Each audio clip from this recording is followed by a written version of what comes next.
Ahoy mateys! To install new transitions in your Davinci Resolve, you should do this. Copy your new transitions. Go to your Davinci Resolve. Go to Fusion section. Hit Effects. Now Templates. Next Edit. And now click with your right button Transitions. Show folder.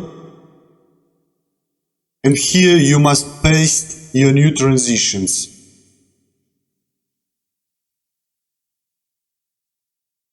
Now restart your Davinci Resolve.